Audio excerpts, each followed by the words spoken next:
So we're getting our sitting room back together, slowly but surely, but the carpet needs to be washed.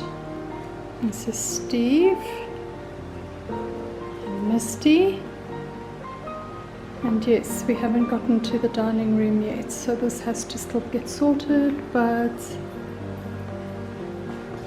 this looks good, and the front area looks lovely too. We put this door in about 2 years ago because the wooden door just kept getting stuck with the weather, and we only just painted around the edges today, or yesterday should I say. I'm getting used to having a bit of a fringe again, so it's really quite difficult, but for now I'm just going to pack my cabinet. I have a cleaning lady who comes in, but this is her last day because we're going into total lockdown in South Africa from tomorrow, and we're trying to do as much as we can and finish up as much as we can today. So as you can see, I have a wonderful selection of teapots. These are mostly gifts from my children. The antique silver ones are thrift shop finds. This was an old biscuit tin that's stamped at the bottom 1901, and that was a gift from my mother, so that was a family heirloom. And then these are all just gifts and collections from other people. This was something that used to belong to my husband's mother. It isn't very pretty, but it's sentimental to him, and so we found a place for it. And I've just got photographs of my children on here, and I've moved the words peace from the mantle to here just to give it a little bit of a zhuzh. I like to move things around every now and then. There was another piece of art here, and I've moved the clock here. This always stays here because we've got hooks in the wall that specifically work for that. And then that was at the front door,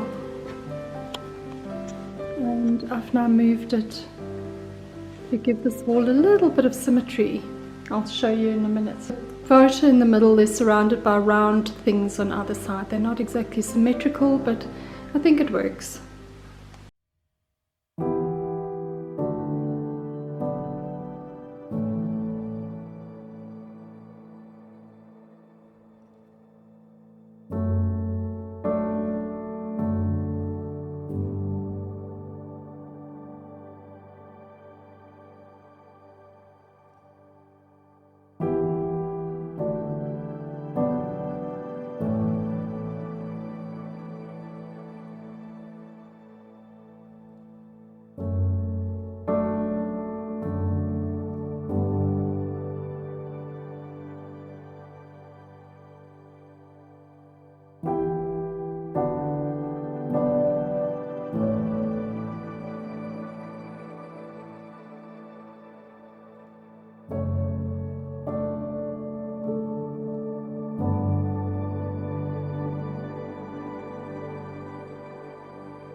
Going to end this vlog with me doing a little makeup get ready with me and chat to you about what is going on in the world, but I decided to just leave it here. I'm sitting in mine and my husband's shared office, and I'm just going to be doing emails. I hardly get any emails at the moment. We've had guests at our resort in Mozambique that leave tomorrow in order to be back. Tomorrow is Thursday, which I think it's the 26th.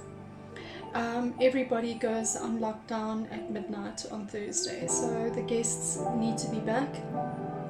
we gave them the option to postpone their holidays, but a lot of them were already in Mozambique. I just wanted to end this little vlog here. Matilda and I have made a decision to do an extra video a week for this time that we are forced to be at home. It gives her and I something to keep us sane, and maybe it provides some light entertainment. I know that we don't have a huge following, and that really doesn't matter to us. It matters that people still engage. It matters that we are all connected, and so often we see the phrase, "We're in this together," and that has kind of become the catchphrase of this coronavirus. When I had to cancel my trip to New Zealand, my son and I were devastated. My sister lives very far away. The last time I saw her was just before my mum passed. I don't know if you know, but I looked after my mother for the last 4 months of her life here at my home, and my sister came on the same day that my mum arrived. My sister arrived, and she helped me through those first 3 weeks of settling my mother. She actually stayed in the room with my mother. She was literally my mum's caregiver for those 3 weeks, but I think it was such a precious time for her. And just after she left, a few months after my sister went back home to New Zealand, my mother passed away. So we haven't seen each other. We don't see each other often. New Zealand and South Africa, although both in the southern hemisphere, are really 2 days traveling apart.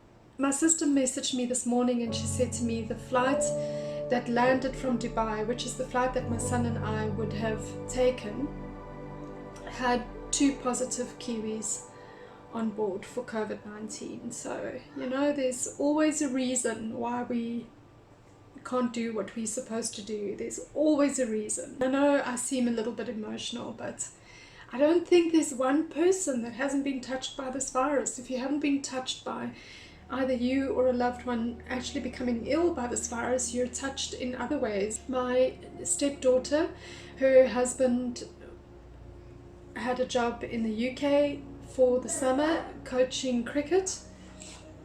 I'm here, my baby. I'm still looking after my granddaughter, as you will see from the little bits of footage that I'm inserting. And his contract obviously was cancelled. All public games in the UK are in any case cancelled for the foreseeable future, and he won't be going. My other stepdaughter has been working from home for more than a week now, for which I'm grateful, and her boyfriend lives quite close to her, but they won't be able to visit each other, so they made the decision that he will move in with her. He still stays at home with his parents, and he's still a student. They are going to be holed up together in her apartment for 3 weeks. My daughter in Oman has been working from home for 2 weeks already because of the escalation that happened in the very early stages in Oman. So she is working from home. She's quite an introvert, so she says she's enjoying this time. My daughter, who's a single mom, lives with us, and it's her little daughter that you hear in the background. She's 3 years old, and we have been looking after her for a week already because the schools have been closed for a week. My daughter stops work, the second daughter, the middle daughter, she stops work tomorrow, just before the whole of South Africa goes on lockdown. She works in the food and beverage industry. She works in a restaurant. She manages a restaurant on the golf course. So she is temporarily out of work. Obviously, if they reopen, the staff who currently work there will be given first option, but for now she's going to be applying for unemployment. So we just trust that that goes smoothly. I just trust that the government organizations who handle all these things manage with the huge influx of unemployment at this time. So I'm just grateful that she's staying with us.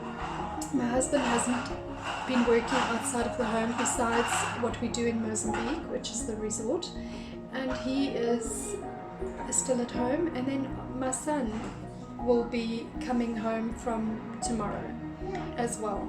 He lives with us. We have a little flatlet in our garden, and he lives in the flatlet, and I'm so grateful that they are also going to be working from home. I just want to say thank you for watching this vlog. I don't want to end on a negative note. It just seems so sad to say goodbye, or crazy to say goodbye on a negative note. So I just want to say that we are in this together. We have never ever in our history navigated anything like this, so none of us knows exactly what to do. But I just want to say that wherever you are in the world, honor your government's laws. The scientists have said that the way to flatten the curve, or to curb the spread, or whatever term they're using to try and get a handle on this virus and to make it easier for the medical services to be able to successfully do their jobs at this time, is for us to be on lockdown, for us to self-isolate.